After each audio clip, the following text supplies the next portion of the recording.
Hoje, depois de muito adiar, depois de muito enrolar, conscientemente, e até foi um erro da minha parte, a gente vai para o finalmente último episódio da nossa série Fundamentos, e por isso a importância da gente gravar e deixar, assim como as outras pregações já estão disponíveis no canal, e você que não assistiu todas e se considera membro da Igreja Cristocêntrica, você está errado, porque nesses vídeos, nessas pregações, está tudo aquilo que nós consideramos como essencial na vida da igreja, na prática da igreja, e são elementos, são princípios, são ensinamentos que nós vamos praticar naturalmente e no automático a gente já vai. Não tem necessidade de ser uma série uma vez por mês, não. Está tudo gravado, todo mundo vai saber o que a gente acredita, o que a gente prega. Você não será surpreendido, a não ser que você for desleixado e não assistir a série, não assistir essas pregações. Porque eu vou repetir, existem coisas que não são essenciais na construção de fundamentos de uma igreja. Coisas que não são essenciais. Eu sempre uso o exemplo de doutrinas de escatologia, doutrinas da salvação, não são essenciais no sentido de calvinismo, arminianismo, amilenismo, pré-milenismo, não são essenciais. Você que é calvinista, você que é arminiano, estão mais do que bem-vindos aqui. E eu essa semana tomei um susto, eu não sabia que era tão sério essa questão, que já existem pastores, e principalmente, isso é mais coisa de calvinista. Comecei a seguir um cara só para discordar dele, ficar com a ira santa dele, porque ele está afirmando em suas redes sociais que arminianos não vão para o céu. E ele fala com a cara limpa, e ele inclusive fala, quem é calvinista de verdade e diz que arminiano vai para o céu, está passando pano. Então assim, isso está sério no país. O movimento hiper-calvinista, isso é como se, não, gente, Calvino viveu ontem. Calvino nasceu e morreu.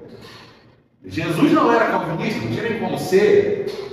Graças a Deus por isso. E Calvino nem tinha intenção de gerar essa divisão dentro dele. Mas aqui nós não temos, graças a Deus, essa predileção. O que então nós estamos dizendo nessa série Fundamentos, que está acessível a todos, contém o que nós consideramos que seja inegociável. Ou seja, se você discorda fortemente desses pontos, ou de algum deles, ou você venha tirar sua dúvida, de repente você compreendeu errado alguma coisa, ou realmente você fala, realmente, dessa forma não dá para caminhar. Tudo bem, continuaremos nos amando. Só que, do jeito que nós enxergamos, esses pontos trazem saúde tanto para a fé individual como para uma comunidade que vive só praticando no automático aqueles pontos. Então, são pontos que, se um dia, para finalizar essa introdução, se um dia você vê que nós estamos pregando algo contrário àquilo que nós estamos falando sobre fundamentos, das duas uma. Ou a gente, por alguma unanimidade, ou ter chegado a algum tipo de consenso dentro da palavra, baseado em algum ensinamento, alguma coisa, a gente mude de opinião. E isso, obviamente, será comunicado de uma forma muito transparente a todos. Ou nós estaremos pervertendo aquilo como começamos. Então, se nós pervertermos, você está obrigado a se retirar dessa igreja. Tá bom? A luz da Bíblia. Deixe os perdidos se perderem. Aquilo que é santo, santifique, aquilo que é sujo, se suje.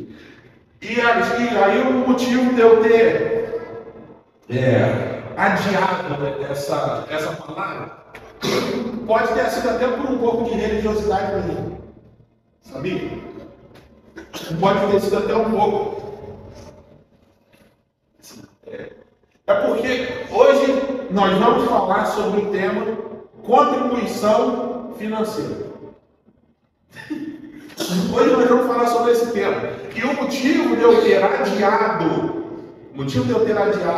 fora, né, o tempo que a gente estava preparando a igreja, né, que a gente ainda estava igual um nômade, fazendo culto no masculino, fazendo culto nas casas, enfim, eu achava que não era coerente. Eu não ia ficar falando de dinheiro no meio da rua, que a gente já tem essa fama. O crente já tem fama de gostar de dinheiro. Então eu não ia ficar lá no masculino falando, dizem, oferta, isso, aquilo, não ia. E a pregação daquele dia foi maravilhoso. Mas no outro dia, quando a gente estava mais luz, eu poderia ter falado. Mas também mudei a mensagem, porque no meu coração ficava falar disso na casa dos outros também. Então, eu fui. Mas aí eu recebi. Não vou espiritualizar também. Eu refletindo, pode ter sido uma repreensão do Espírito. O que me veio à mente foi, sabe o quê? Quantas pessoas já não foram machucadas, traumatizadas, assustadas, exploradas, roubadas por igrejas por não entender esse assunto? Quantas? Quantas pessoas, vendo aqui entre nós, posso ter, quantas pessoas não contribuem porque já não acreditam mais na saúde dessa prática? Quantas pessoas olham, e isso é mais, obviamente, o comportamento do mundo, quantas pessoas já pensam, a primeira coisa que vem na cabeça crente é para ele vai pedir dinheiro. E normalmente, o pedir dinheiro está associado a enriquecimento próprio das pessoas que mais pedem dinheiro. E um dinheiro que, teoricamente, era de Deus. Então, esse assunto, gente, graças a Deus nós temos uma ferramenta para deixar isso gravado nas redes, isso vai, expandir, eu creio, e tomara que seja feito isso, porque existe uma dimensão saudável dentro da contribuição financeira, dentro da igreja. Existe uma dimensão que, além de ser saudável para a comunidade, é saudável para quem pratica. Quem não pratica, ou só não entendeu, ou tem algum tipo de trauma. Tomara que seja, porque se não praticam por avareza, nós vamos entender hoje aqui essas dinâmicas, mas o que é importante primeiro, principalmente num assunto que é tão polêmico, é primeiro desconstruir para depois construir. Primeiro a gente precisa entender o que não é contribuição financeira na igreja. E isso, obviamente, mais uma vez, é como a cristocêntrica acredita dessa forma. É como nós acreditamos, inclusive, se está no estatuto da nossa igreja, é a forma como nós ensinamos, é a forma como nós incentivamos. E esse tema, a primeira coisa que a gente precisa entender é o seguinte: é perigoso a gente ficar saindo muito. Isso não é arrogância, isso não é prepotência.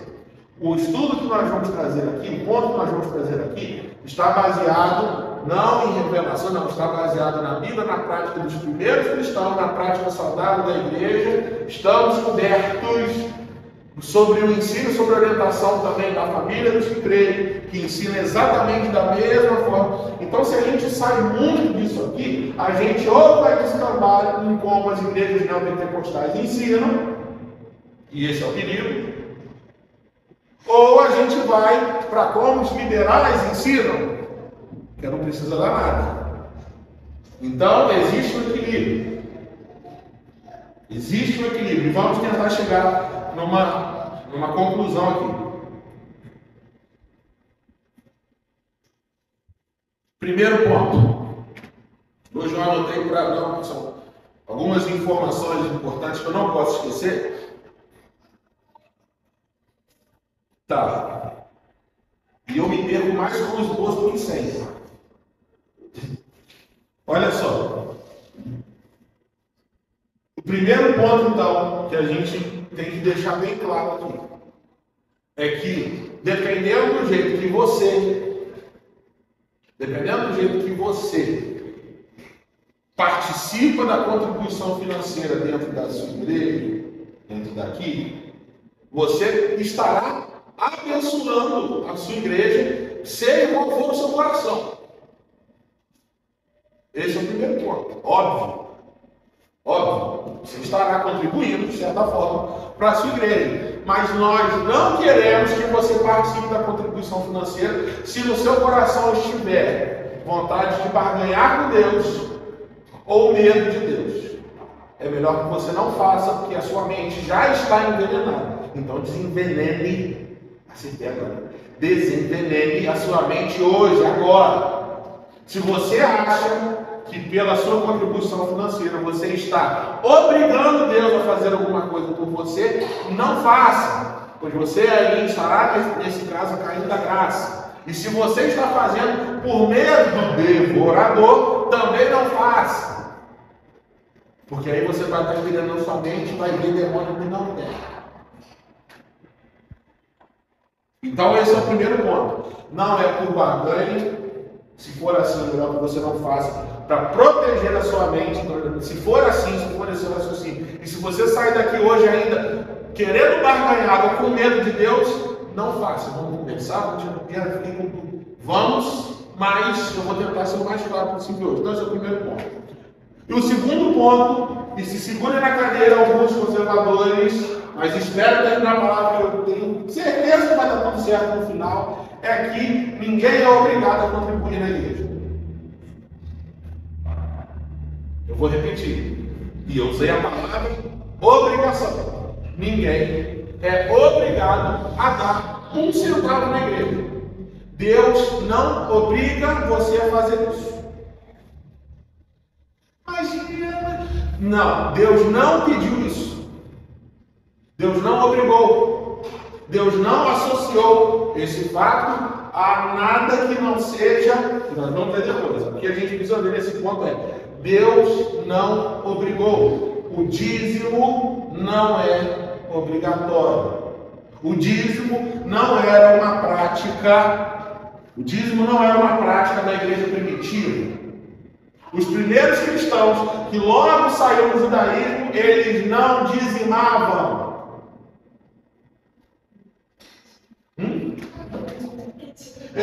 E aí começa. E já os primeiros cristãos, eles não dizimavam. O que os primeiros cristãos faziam, meus irmãos? Aquele primeiro movimento, logo após a subida, a fé estava tão grande, o fervor do Espírito estava tão grande, que eles chegavam e eles entregavam tudo. E eu vou te perguntar: quem mandou eles entregarem tudo? Ninguém. Inclusive, no exemplo que todo mundo conhece e muitos líderes usam para amedrontar o povo, o exemplo de Ananias e Safira, o que Pedro falou para Ananias e Safira quando eles vieram tentar enganar o Espírito Santo? Vamos ler?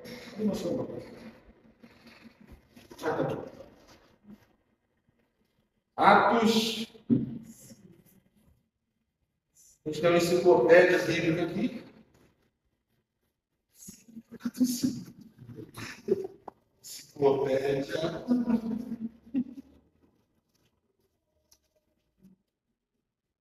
Atos capítulo 5, versículo 3. Só contextualizando, creio que todo mundo aqui sabe, mas só contextualizando, porque deve sendo gravado. A gente vai ler a partir do versículo 1, só para explicar a história direitinho para todo mundo. Atos capítulo 5, a partir do versículo 1.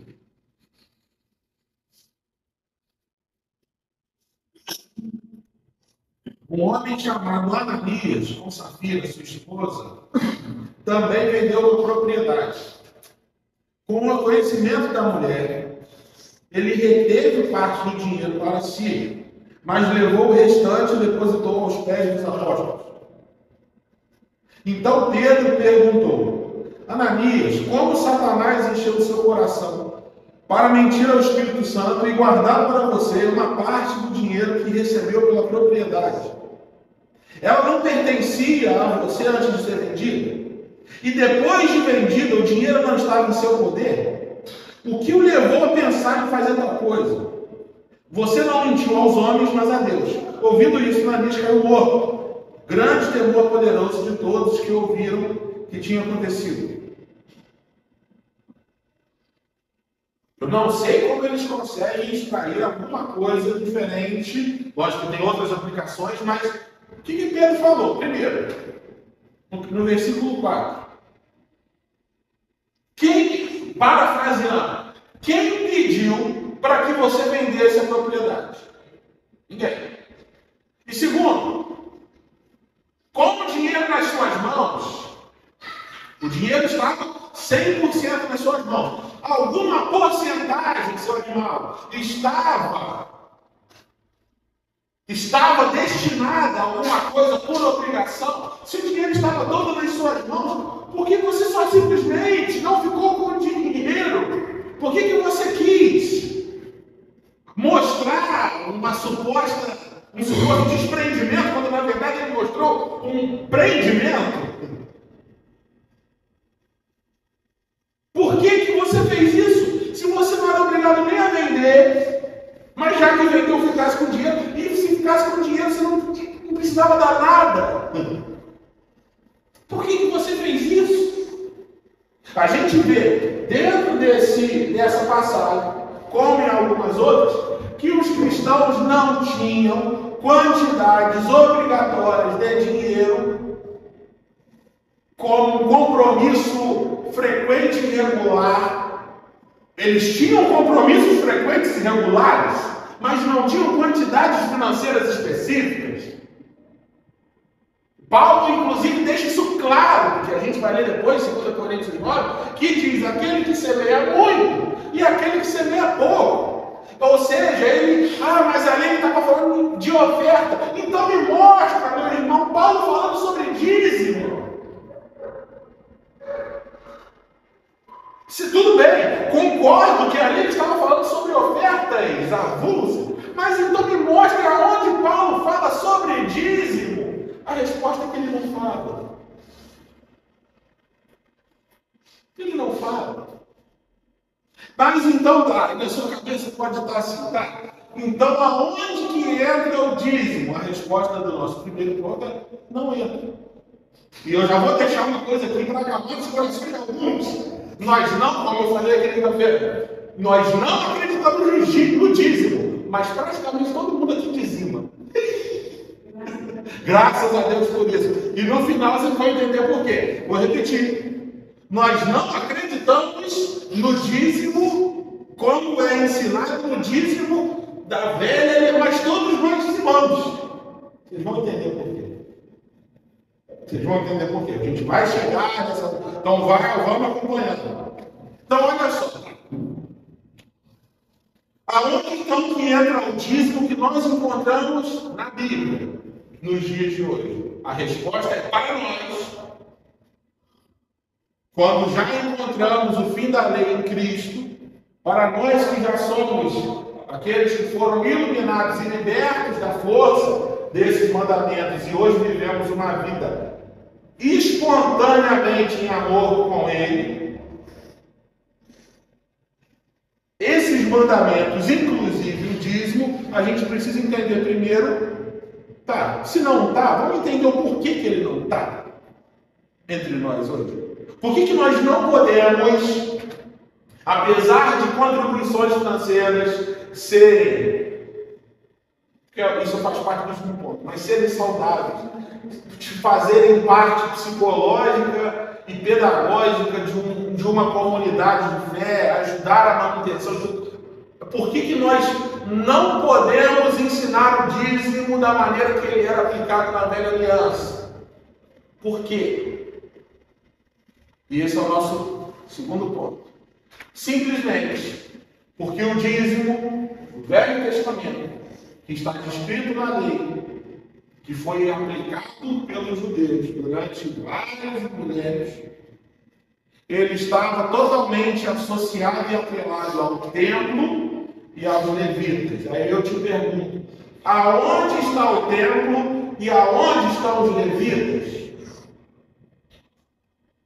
O templo é a igreja. Aí que começa o engano. a igreja, a comunhão do corpo de Cristo, o lugar onde o corpo de Cristo frequenta, está fisicamente, não é a substituição do templo de Israel. Os pastores não são a substituição do sacerdócio. Os obreiros não são os sacerdotes do templo. O pastor não é o sumo. Os cantores não são levitas. A gente às vezes fala até no automático, mas a gente acaba falando isso é um erro de princípio. Não. O sacerdócio levítico acabou. É só ler Hebreus que o novo sacerdócio foi estabelecido no coração da igreja. A aliança foi substituída por uma aliança superior. E com isso a gente precisa entender que todos os rituais, que o dízimo entra como um ritual. Nós vamos abordar algumas dinâmicas, calma. Todas as coisas atreladas a vínculos sanguíneos de sucessão, como era a sucessão sacerdotal, todas as questões atreladas ao lugar santo, tudo isso foi abolido. Não funciona mais assim. Não funciona mais assim. É só ler Hebreus. E o ensino é feito dessa forma porque é muito conveniente nós pegarmos alguns mandamentos, algumas descrições, como, por exemplo, como são muitas referências, tem anotado depois que eu quiser eu mando, mas eu só vou citá-las. Por exemplo, é muito cômodo para alguns pastores, por exemplo, chegarem e dizerem: olha só, o dízimo, eu tenho direito a pegar ele para mim, porque eu olhei na Bíblia que o dízimo é do sacerdote. Então, um princípio, qual princípio é esse? Que a igreja é a substituição do sistema sacerdotal. Não, a igreja é o fim do sistema sacerdotal, porque onde só existe um sumo sacerdote. Então o pastor não é o sacerdote, e por consequência, ele não tem direito ao dízimo. E isso é tão incoerente que, se você fizer uma leitura séria e completa, até do próprio ensino do dízimo, como era praticado na velha aliança, você vai ver que até assim está tudo errado. Mesmo que a gente acreditasse na continuidade do dízimo na velha aliança, a gente, como é visto sendo praticado, já estaria tudo errado. Primeiro, porque o dízimo não era de grana, era de alimento. Já começa por aí. Já começa por aí. Segundo, se você pega para ler Deuteronômio, deixa eu ver que está anotado. Está em Deuteronômio, mas não precisa abrir. Deuteronômio 14, principalmente.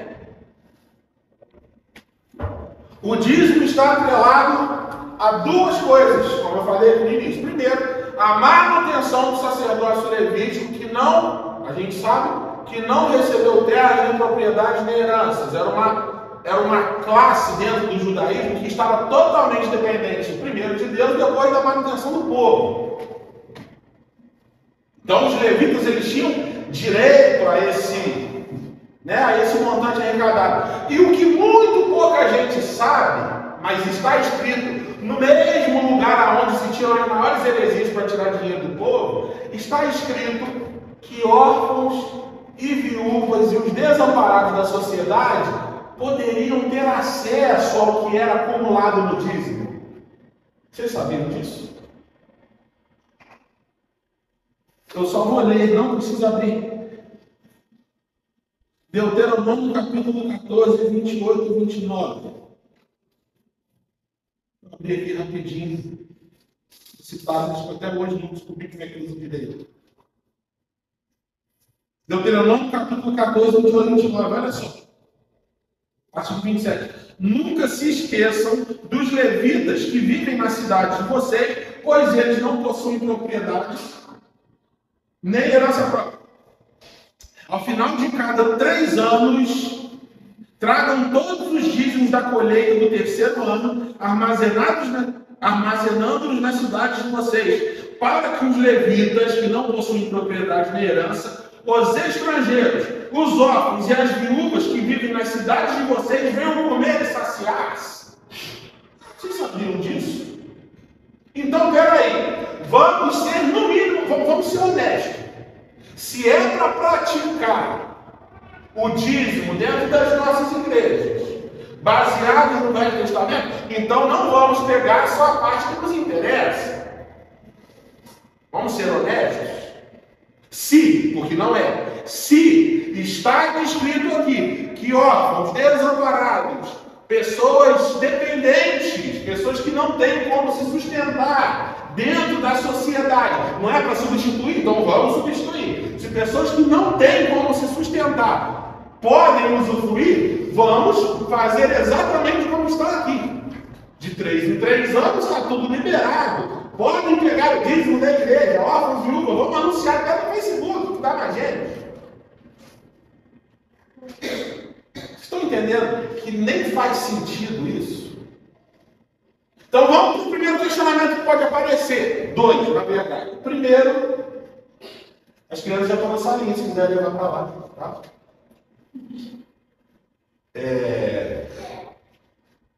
O primeiro questionamento que aparece, e é um questionamento, eu não vou chamar de desonesto, mas é um questionamento que faz sentido. Não faz sentido, mas é perigoso. Jean, você sabia que o dízimo vem antes da lei? Sabia?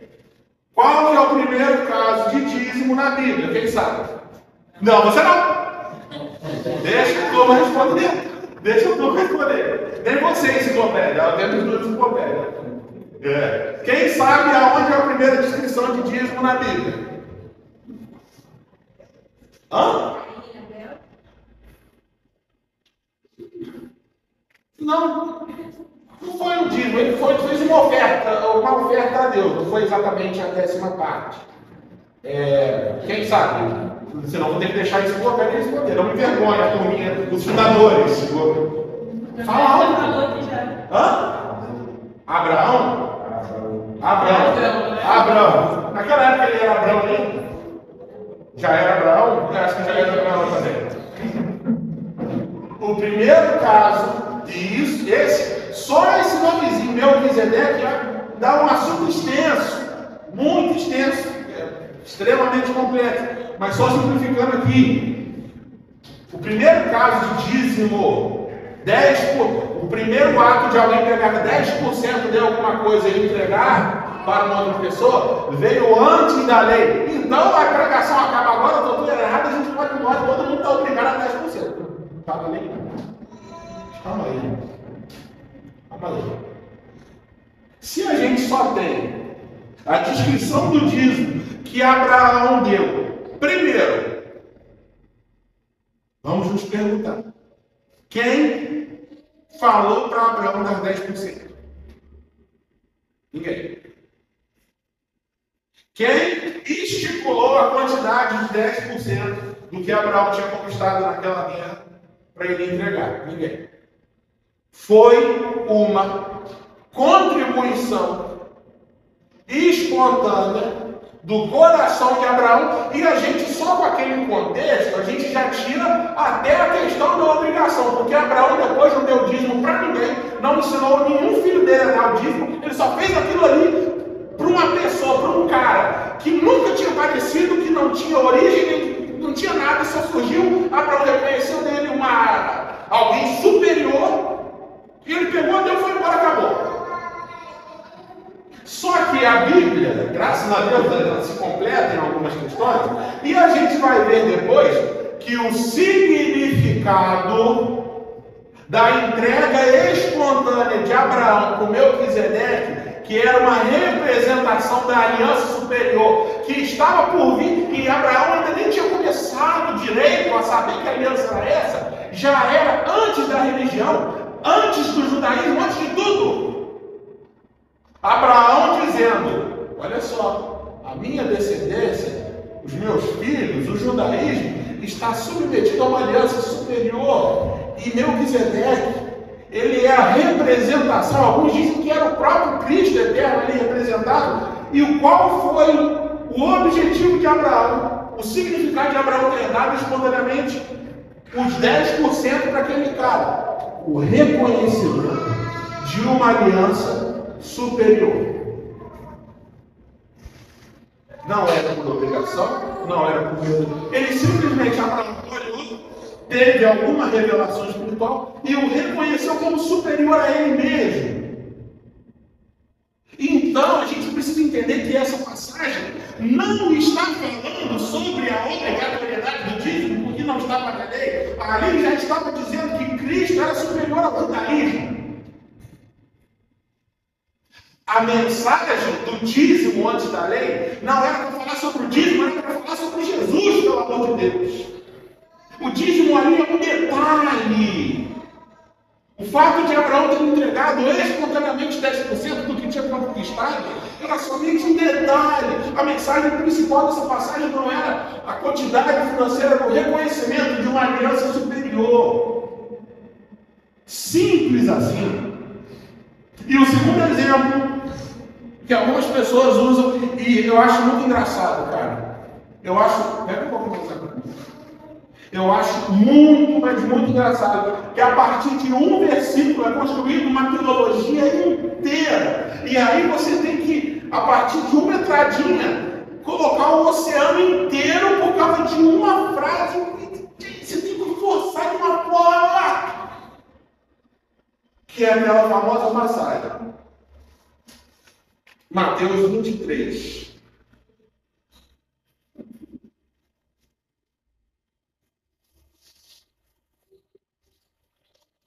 Mateus 23, 23. Mateus capítulo 23, versículo 23. Infelizmente, já chegou e eu tenho que escrever uma coisa sobre isso. Já era branco? Então você não tem errado de ler. Não, porque eles são muito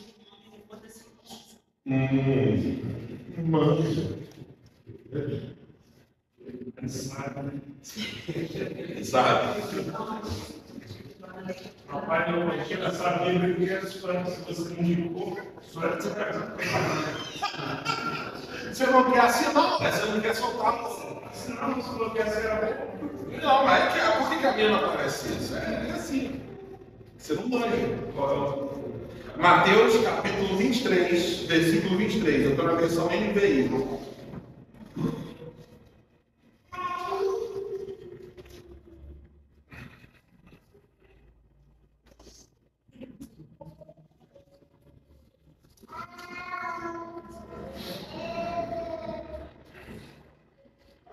Vamos lá. Ai de vocês, Jesus falando. Ai de vocês, mestres da lei e fariseus, hipócritas, pois vocês dão o dízimo da hortelã, do endro e do cominho, mas têm negligenciado os preceitos mais importantes da lei, a justiça, a misericórdia e a fidelidade. Vocês devem praticar essas coisas sem negligenciar aquelas. Aí acabou. Aí a teologia já se resolveu, porque aí Jesus mandou dar o dízimo, então o dízimo não é obrigatório. Não, sério, tem pessoas que interpretam assim. Aí tira esse versículo de contexto, esquece que Jesus estava falando há 22 versículos atrás, e Jesus estava falando com os judeus. E aí, gente, é porque são leituras desonestas da Bíblia, que procuram pegar uns versículos para confirmar teologias absurdas. Porque então, se a gente fosse honesto e fosse ler, se realmente Jesus estava incentivando a prática do dízimo, eu vou falar para vocês então que Jesus incentivou a prática da lei de Moisés. Porque no versículo 2 e 3, está escrito assim, Jesus falando: os mestres da lei, os fariseus, sentam na cadeira de Moisés.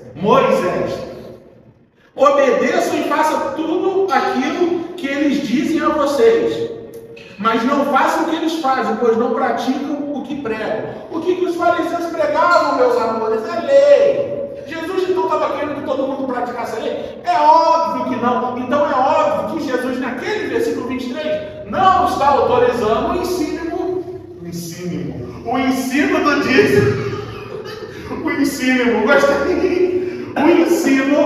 dízimo da velha aliança é óbvio. E além de tudo, eu preciso voltar a lembrar a vocês que os primeiros cristãos, eles não dizimavam.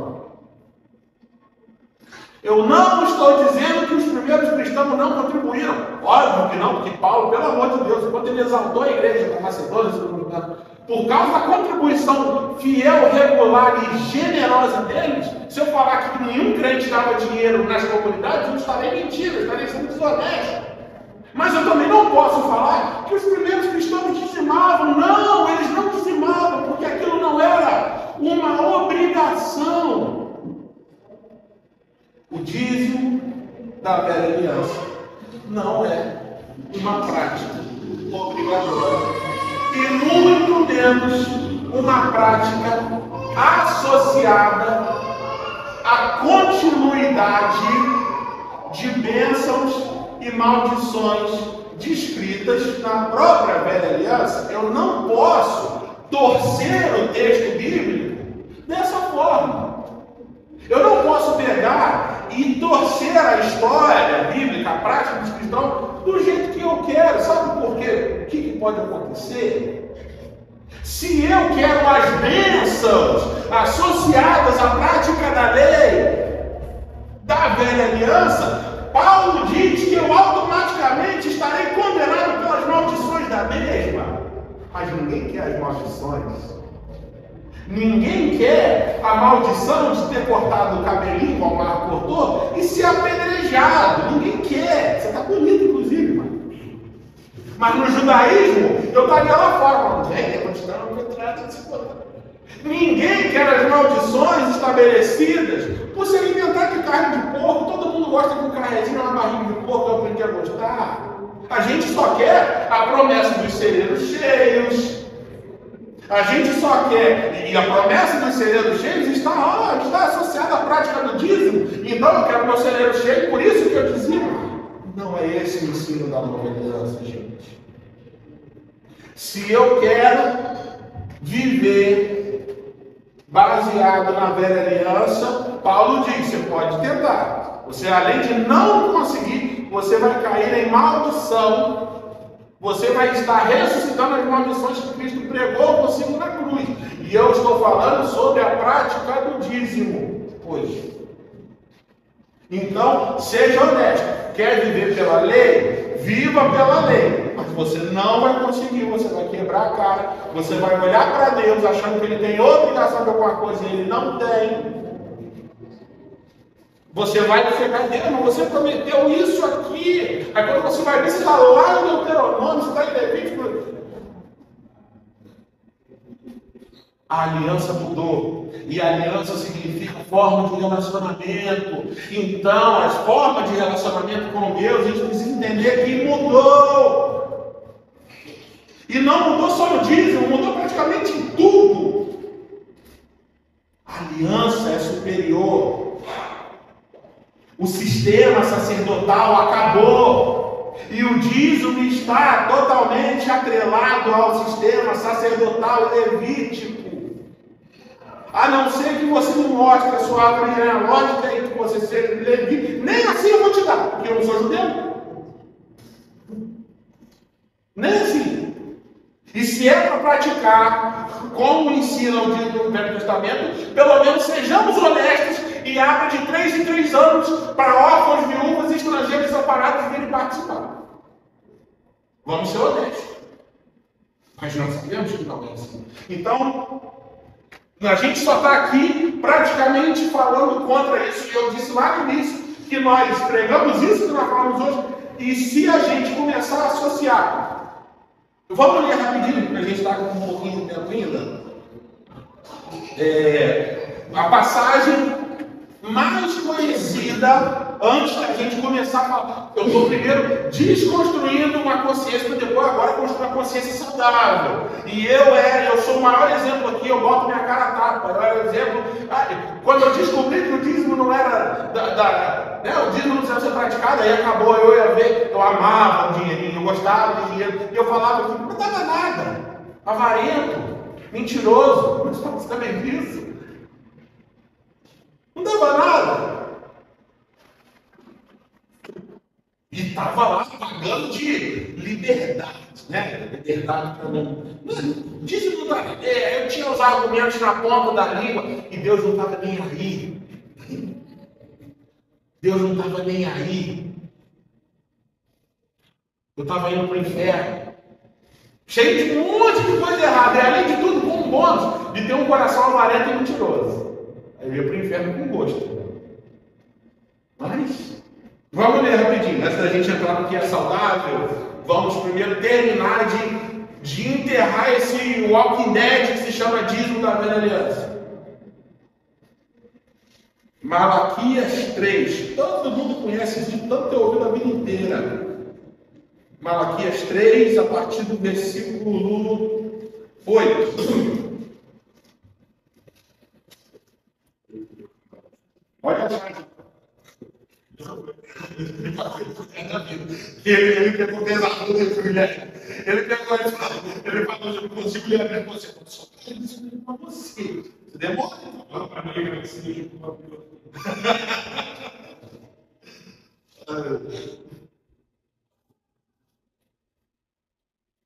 Não é que eu falei? Ensine. Eu vou fazer isso. Malaquias capítulo 3, versículo 8 e versículo 10. 95% das igrejas, quando está na hora da contribuição dos dízimos e das ofertas, usam essa passagem. Se tivesse judeu na igreja, não faria algum sentido. Não tem. É errado usar isso. Nós jamais associaremos nada da parte de contribuição financeira a nenhuma prática da lei. Não associaremos. Então vamos ler o que está escrito, vamos ver o porquê de ter sido gerado tanta gente. A igreja evangélica brasileira é um antro de gente gananciosa, gente barganhenta, gente que fica com raiva de Deus se o negócio dela não prospera. Gente que fica botando Deus contra a parede. Você está obrigado a me abençoar porque eu estou um dia com meu dízimo há 2 anos. Como assim, meu Deus? Um bando de gente decepcionada com Deus. Porque, óbvio, se nada errado, vai ter problema. A vida vai ser mais difícil. Malaquias capítulo 3, versículo 8 em diante. Pode um homem roubar a Deus? Contudo, vocês estão me roubando. Ainda perguntam, em que te roubamos, Senhor? Aí Deus responde, nos dízimos e nas ofertas. Vocês estão debaixo de grande maldição, porque estão me roubando. A nação toda está me roubando. Tragam o dízimo todo ao depósito do templo, para que haja mantimento na minha casa. Ponham-me à prova nisto, diz o Senhor dos Exércitos, e vejam se eu não vou abrir as comportas dos céus e derramar sobre vocês tantas bênçãos que nem terão onde guardá-las. Aí o coração que já é ganancioso, quando lê isso, não vai ter nem onde guardar. Deixa eu dar o dízimo, deixa eu dar o trízimo, o quadrízimo, porque Deus é uma bolsa de valores. Você está entendendo o problema do negócio? E ainda pior, quando diz o quê? Quando diz que a falta do dízimo libera demônios sobre a sua vida. E ainda tem pessoas que vão mais além e dizem que a falta do dízimo pode inclusive fazer você perder a sua salvação. Você acha que é brincadeira? Tem um vídeo. Eu não vou ficar citando o nome porque senão não pode derrubar. É só pesquisar. Eu te falo o nome no privado, mas não vou falar aqui. Tem um pastor que chegou num culto público imenso, falou assim, olha só. Gente, os ladrões herdarão o reino dos céus? Todo mundo. Não. Vocês sabiam que vocês podem roubar a Deus? Como, pastor? Olha só. Deus diz que quem não dá o dízimo é ladrão. Ladrão não herda o reino dos céus. Se você não der o dízimo, então você é ladrão. Ladrão não herda o reino dos céus. Pronto. Está público para todo mundo. Tem uma outra pastora muito conhecida conhecido, pode me perguntar que eu falo o nome, mas não quero que o YouTube divulgue, mas existe. Ela chegou de púlpito, muito conhecida, e que esses dias estava aprendendo de tornozeleira eletrônica no púlpito da igreja dela. Olha que maravilha! E sabe por que ela estava de tornozeleira eletrônica? Porque ela queria fugir com o dólar do Brasil. Aquele desvio de dinheiro santo, né? Abençoada. Dinheiro de dízimo só pode ser dinheiro santo. Mas enfim, essa pastora que estava há poucos anos atrás pregando de tornozeleira eletrônica virou: olha só, se por acaso faltou dinheiro e você não tem dinheiro para completar o dízimo do mês, deixa eu te dar uma dica. Pega um empréstimo, se endivida, mas não deixe de dar o dízimo, porque senão você vai atrair maldição na sua vida. Vocês estão achando que é brincadeira? E tudo usando a Bíblia. Tudo usando versículos e passagens bíblicas. Isso não é brincadeira. E para fechar esse ciclo, usar a velha aliança para justificar a obrigatoriedade do dízimo nos dá várias passagens que fazem essa turma achar que está falando a verdade. No meu coração, eu duvido que uma pessoa com tanta instrução esteja falando só por ignorância. Então fuja, considere lobos. Pode considerar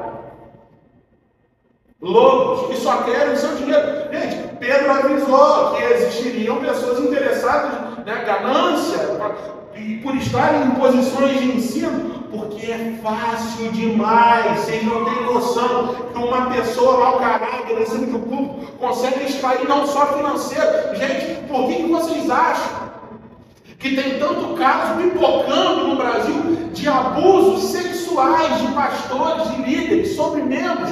Porque só o fato de ter alguém aqui falando e pessoas ouvindo já gera uma mística psicológica na cabeça da turma que faz tudo o que é falado aqui, as pessoas, principalmente no Brasil, que é um país extremamente místico e ignorante no sentido da educação, aceitar tudo como se fosse palavra de Deus.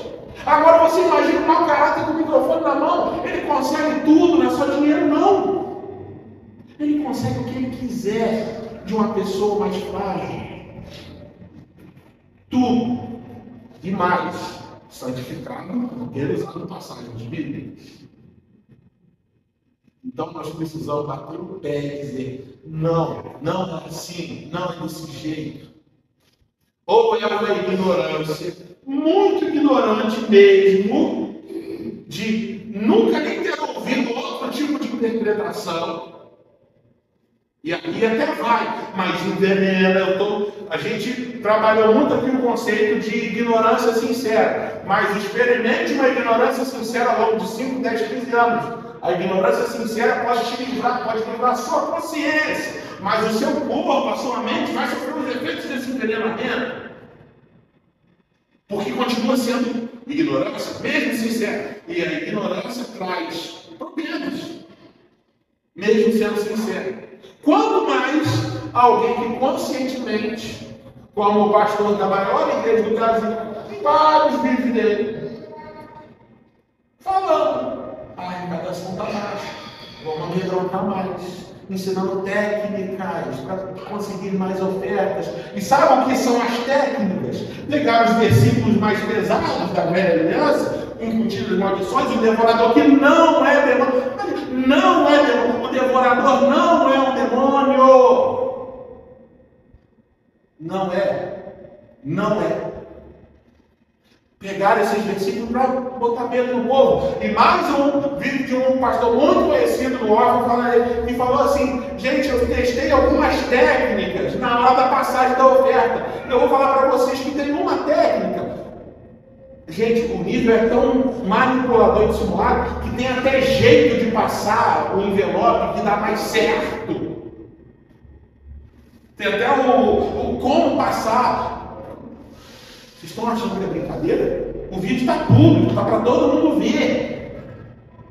Ele falou: não, mas tem um jeito que ou a pessoa, ele saiu da. A pessoa ou dá por amor ou por constrangimento. Aí a gente vai em 2 Coríntios 9, não dê por constrangimento. E o lobo chega e fala, a pessoa vai dar, nem que seja por constrangimento. Peraí. Pelo amor de Deus. Então, qual que é a prática saudável? Vamos melhorar um pouquinho o ambiente. E o nosso terceiro ponto, então, depois de ter desconstruído, e esse é o último ponto, é o ponto, então, do que é saudável, do que é recomendável, à luz da nova aliança, à luz da Bíblia, para que a gente pratique nos nossos dias. E para que a gente entre numa coisa que eu, refletindo, comecei a chamar de ciclo da generosidade. Ciclo da generosidade. Quer saber basicamente como funciona hoje a questão da contribuição financeira? Pensa numa roda gigante, num ciclo, numa roda d'água. E nunca sai do lugar, mas ela gira com uma força. Deus, Ele somente nos abençoa hoje para que nós transbordemos e continuemos a abençoar. E a gente, quando abençoa, é abençoado para abençoar. E quando a gente abençoa mais, a gente é abençoado para continuar abençoando para abençoar. Esse é o ciclo da generosidade. E numa roda gigante, não existem acumulações avarentas. Jean, você é contra o acúmulo, o crescimento patrimonial? Óbvio que não, mas cuidado. Cuidado. Jesus alertou a dificuldade que é por rico se converter, não foi à toa.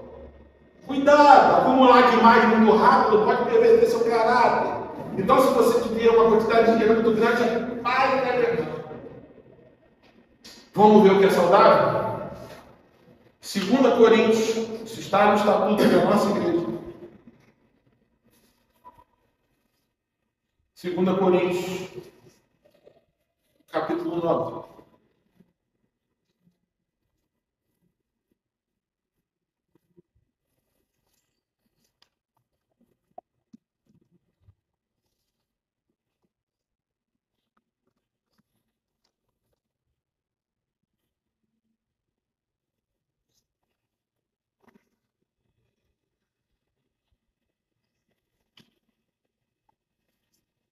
Segunda Coríntios, capítulo 9, a partir do versículo 6 em diante. Existe um contexto histórico até muito interessante dentro desse contexto aqui. Isso em casa você pesquise, porque é um contexto interessante, mas ele não vou meter isso, vou meter ao princípio ensinado aqui. E, gente, a gente precisa entender que simplesmente os cristãos, até o início, isso também vai explodir na cabeça de alguns aqui, até o início da prostituição da igreja, em Constantino, no quarto século, os cristãos baseavam sua contribuição financeira a partir desse princípio. Quem voltou com a história sacerdotal, com a sacerdotalidade das funções dos locais religiosos, foi Constantino. Isso é uma herança de Constantino. Quem voltou a chamar, quem ensinava de sacerdote, de sumo, de bispo, bispo era uma nomenclatura, mas dar alguma autoridade política e financeira, e isso, lógico, atrelado a uma força gigantesca por trás política, foi a partir do momento em que a igreja foi cooptada pelo Estado. E aí, óbvio, você quer jeito melhor de tirar dinheiro do povo do que ameaçando? E ameaçando com uma ameaça que supostamente é uma força do universo? Porque é muito fácil você virar para um rapaz da roça, naquela época, no ano 400, e falar assim: olha só, tem que pagar imposto. Aí a pessoa podia, às vezes, fugir, se mudar, né? Não tinha internet, ninguém sabia onde estava, mas experimenta chegar para uma mente ignorante e falar assim: você vai dar, porque senão Deus vai fazer isso com você. Só dava na hora, e não dava só 10%. A gente precisa entender que a questão do dízimo, velha aliança, voltou nesse contexto. Porque os primeiros cristãos não praticavam. Mas como a gente já falou, vamos voltar aqui. 2 Coríntios capítulo 9, versículo 6 em diante. Paulo falando: lembrem-se, aquele que semeia com moderação também colherá moderadamente, e aquele que semeia com fartura também colherá fartamente. Cada um contribua conforme determinou no coração, não com pesar, nem por obrigação. Outros falam nem por constrangimento, pois Deus ama a quem dá com alegria.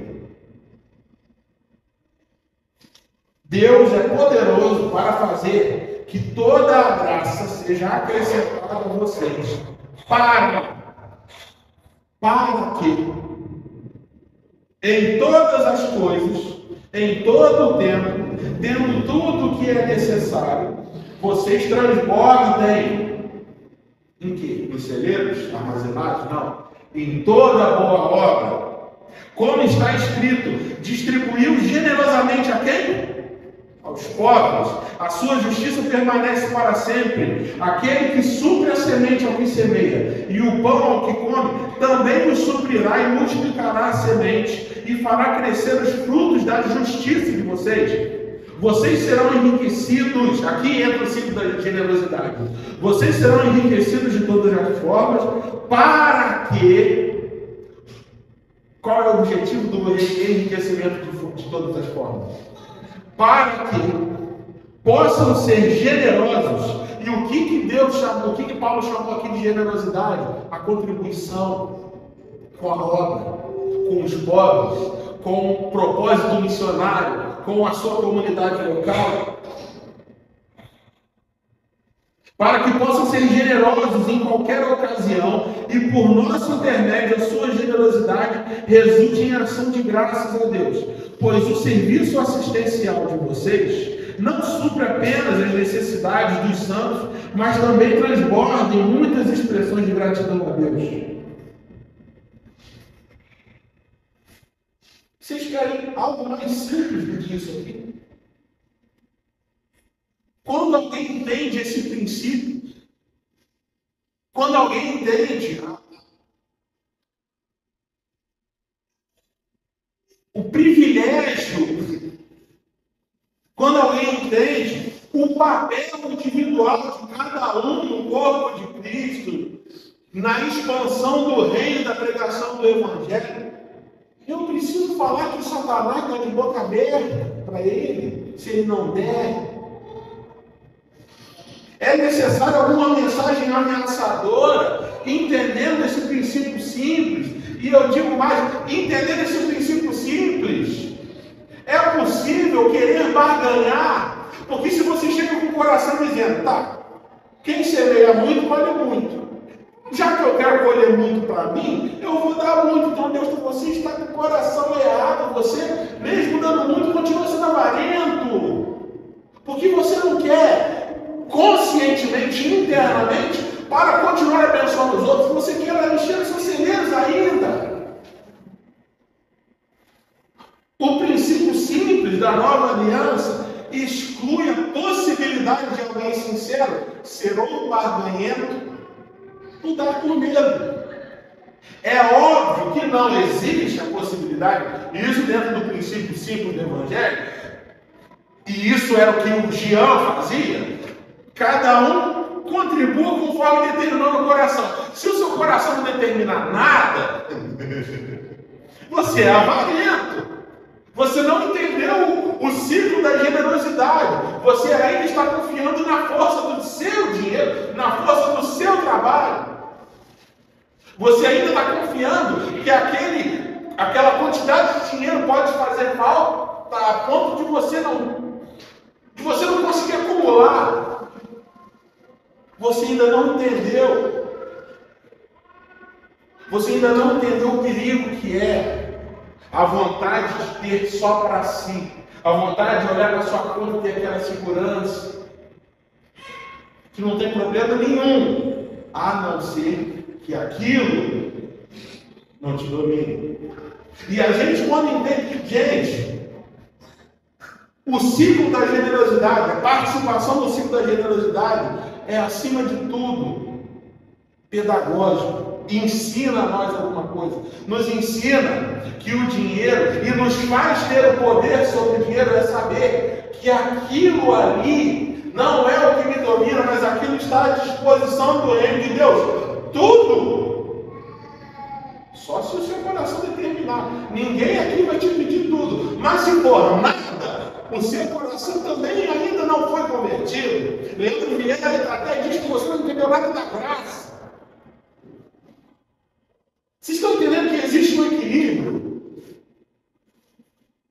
Eu não posso virar para ninguém aqui e falar, olha só, Deus está nos chamando para contribuir esse mês. Não, porque esse mês com 20% já não é como cada um contribuindo no seu coração.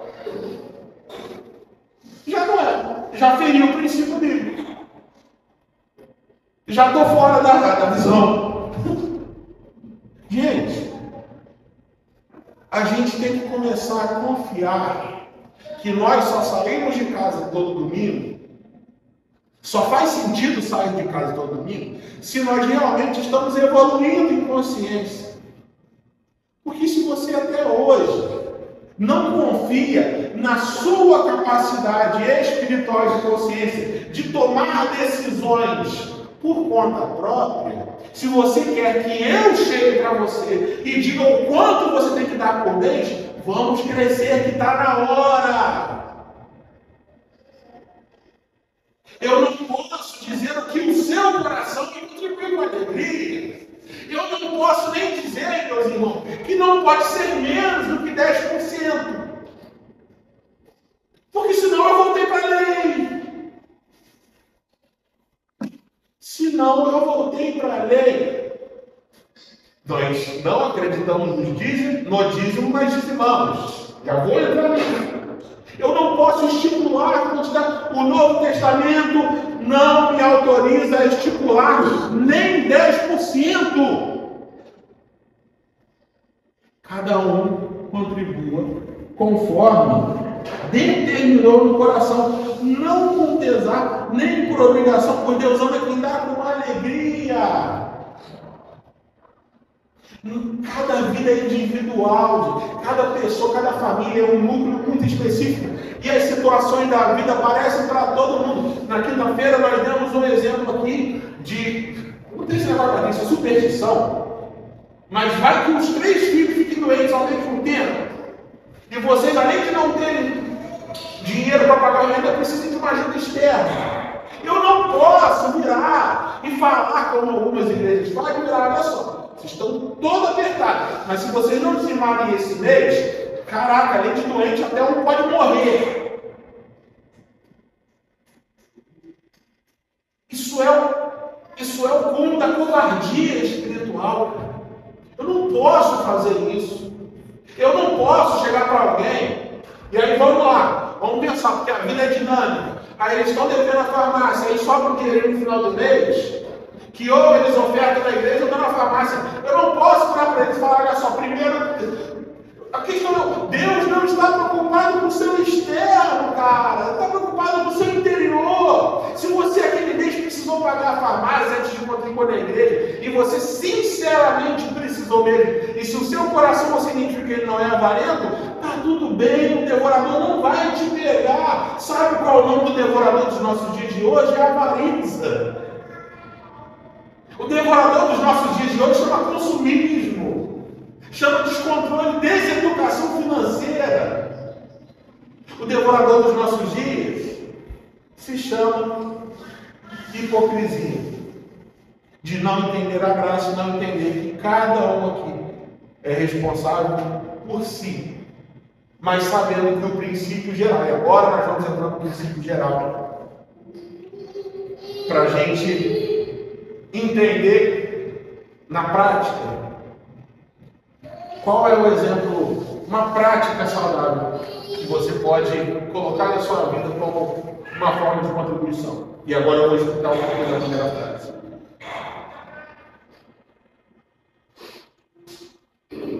Então nós sabemos que não existem quantidades mágicas que destravam portas de bênçãos. Existem a quantidade que cada um colocou conforme o seu coração. Sabemos que isso também não é pretexto para alguém dizer, Deus não colocou nada no meu coração. Então quem está falando é Mamão, não é Jesus.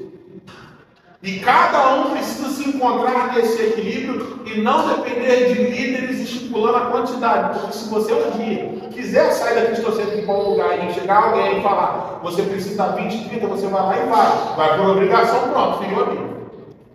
Então aprenda a pensar com a sua própria cabeça. Vamos pensar, vamos raciocinar. Dar tudo somente se você sentir uma direção clara de Deus. Nunca foi requerido? Jamais será. Se Deus um dia requerir de alguém, não se for uma ordem direta de Deus, não de alguém dizendo que Deus falou para dar, porque, pelo amor de Deus, vamos crescer. Mas também, se você chega e fala, eu não sinto de dar nada, tem alguma coisa errada de dar nada. Aí tem isso, a comunhão, o discipulado, a conversa para a gente equilibrar a mente. E como então essa igreja orienta os seus membros a participarem ativamente da contribuição com as coisas? Como? Eu acredito que uma prática muito saudável que seja replicável e que você pode usar. Tá, já estou perdido. Desconstruindo muita coisa na minha mente. Então tá, como eu posso participar se existe um ciclo de generosidade? Existe. Eu quero estar nesse ciclo. Cuidado com o coração. O ciclo da generosidade. O ciclo não é do celeiro cheio. Existe um ciclo. Eu quero participar porque eu entendi a minha consciência no reino de Deus. Eu quero participar dessa obra. Examine o homem em si mesmo. Você quer entrar nesse ciclo para quê? Para sua conta crescer com a bênção de Deus? Já está errado, já barganhou. Já, eu quero entrar no ciclo de generosidade porque eu estou com medo de... Já está errado também. Coração tem que estar certo para que você entre no ciclo e não se envenene. E não envenene a sua família, os seus familiares. Não envenene os seus amigos e não faça nada que não for espontâneo. Qual é uma prática saudável para ser replicada? Como nós ensinamos, talvez seja uma coisa que eu acho que todo mundo pode praticar.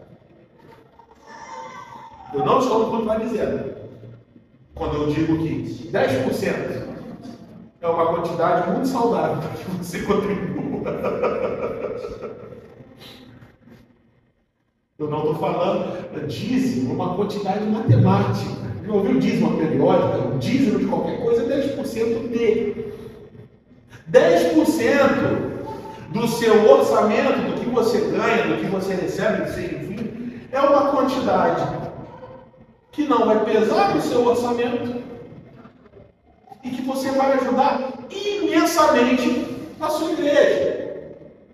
E é uma contribuição. Jean, por que os 10%? Pode ser 5%?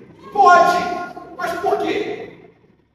Porque você não quer dar tanto, você quer pegar uma parte. Aí você diz no seu coração, eu não posso responder para o seu coração, você pode responder para o seu coração. Jean, pode ser 15? Pode! 20. Pode ser 15? Pode! Mas por quê? Porque você está naquela de semear muito, colher muito, já está barganhando. Então cada um que examine, isso é maturidade, gente. Por que você quer dar mais do que 10? Por que você quer dar menos do que 10? Eu posso responder por mim, por você não. Já Deus colocou no meu coração de eu dar R$1 por mês na igreja. Aí a minha pergunta para você, já pensou se todo mundo decide dar R$1? Amanhã a gente fecha essa igreja e volta a se reunir na rua, numa colheita. Porque não vai dar. Vocês estão entendendo que a gente sempre está, não é assim, mas também não. Porque é assim que tem que ser. Porque o princípio é esse. E cada um examine o seu coração. Se não quer barganhar, ou se que barganha o medo, ou se só é valendo. E esse equilíbrio, somente você, na sua consciência crescente no Evangelho, pode dizer. O que essa igreja jamais vai estipular é uma quantidade obrigatória. Então, vamos encerrar a mensagem falando o seguinte: o que nós recomendamos para você, que deseja participar ativamente, que deseja ser contribuinte para a expansão do Evangelho, e eu digo e repito, essa igreja muito provavelmente jamais acumulará nada. Um dia que começar a acumular, a gente vai fazer alguma coisa, alguma obra social com esses trabalhos, a não ser que a gente tenha um objetivo. A não ser que esse lugar aqui passe a ser pequeno, a não ser que a gente tenha um objetivo muito claro. Nós não vamos ficar acumulando. Nós não acreditamos em celeiro cheio. Nós acreditamos no ciclo da generosidade, e o ciclo vai e vem. E o movimento do dinheiro vai ser esse também. É simples assim. Então, como essa igreja, para finalizar, como essa igreja orienta que seja uma prática saudável de contribuição financeira? Aqui nós não chamamos de propósito, nem de dízimo, nem de oferta. Nós chamamos de contribuição financeira. Não tem problema nenhum chamar do jeito que você quiser. Pedagógico isso.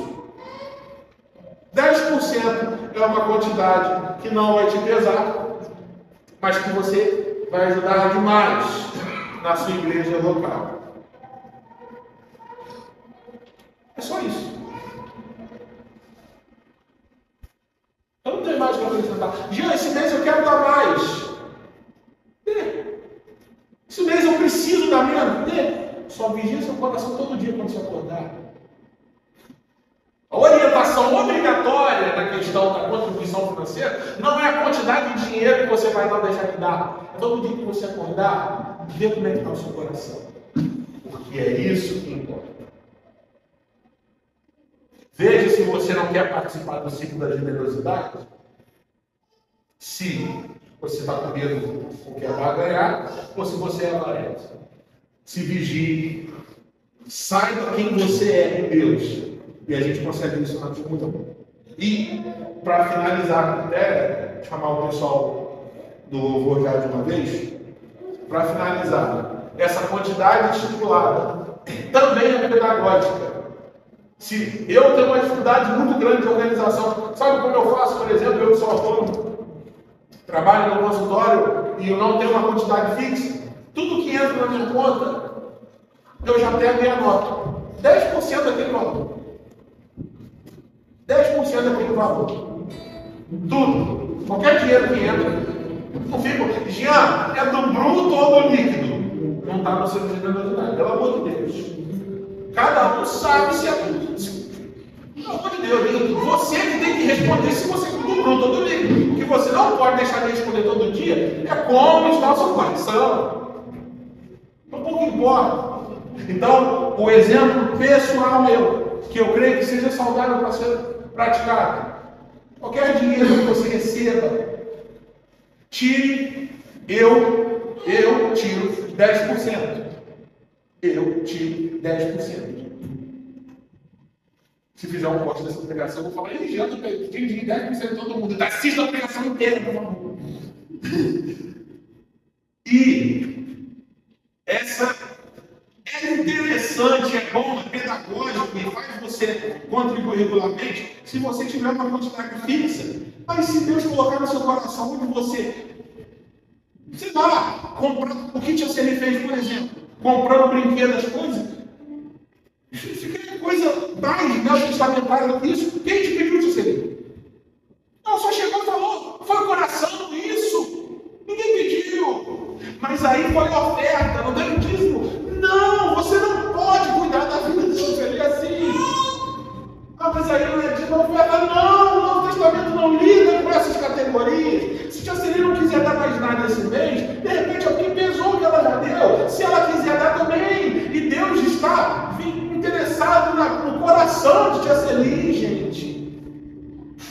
Não está interessado se é uma parte da vida. Não é assim. quer saber do coração. É saudável que tenha uma quantidade fixa, por pedagogia, para você treinar a sua mente nesse comportamento? E uma experiência pessoal minha nesse ciclo da generosidade, você quer saber? Todos, principalmente, né, da turma aqui, todos aqui, todo mundo aqui teve alguma experiência relacionada a alguma evolução material desde que nós começamos a praticar isso. João foi promovido do nada, né? Na empresa. João Guilherme teve. Gutinho conseguiu sair do embarque, ele estava 8 anos do nada, o Gutinho vai aqui em terra, infelizmente, para Viva e para mim, porque ele não sai lá de casa. Conseguiu um emprego muito bom aqui. Ele está ficando menos, tá ficando menos, tá mais com esse menino, pelo amor de Deus. Tadinho, não te conhece não conhece, é assim. E olha só, quando a gente estava fazendo o retiro, o dinheiro do retiro, vocês sabem que não tem que pagar mal local. A gente não tinha dinheiro para compra. Eu estava irritado da vida, tipo, alguém. Não foi nem por eu só precisei. Foi. Eu não estava com peso, mas eu precisei, não tinha alta, eu tive lá mais de R$1.000 em compra do retiro. Na mesma semana eu fechei o maior orçamento da minha vida no consultório. Assim, pode achar que é coincidência, pode, mas não foi, não acumulei aquele dinheiro, porque depois eu tive que comprar outra coisa do ciclo da generosidade. Aí eu entendi o ciclo da generosidade. Entendi. E é o que é necessário. Nós não precisamos esbanjar. Se você acha que você precisa esbanjar, você ainda está na velha aliança e quer encher segredos. Nós queremos o ciclo da generosidade também. E isso liberta a nossa mente. Esse é o ensino da Igreja Cristo Santo sobre contribuição financeira. Então a gente vai cantar uma música, talvez conhecida por alguns, mas pode até sentar no seu lugar, que fala sobre isso. O verdadeiro sacrifício é o sacrifício vivo, não é o sacrifício morto. Não é um sacrifício que o mundo enxerga como sacrifício. É um sacrifício vivo. Sacrifício que se entrega a Deus, não por obrigação, por medo, mas porque quer. E nós queremos. Nós queremos. Porque de tão gloriosa salvação nós temos participado.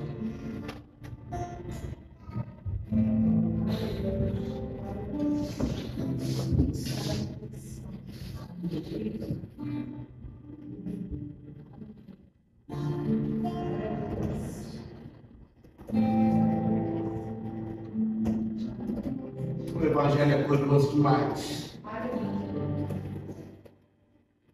Para a gente ficar contando, estimulando coisa, porque a consciência pode nos levar.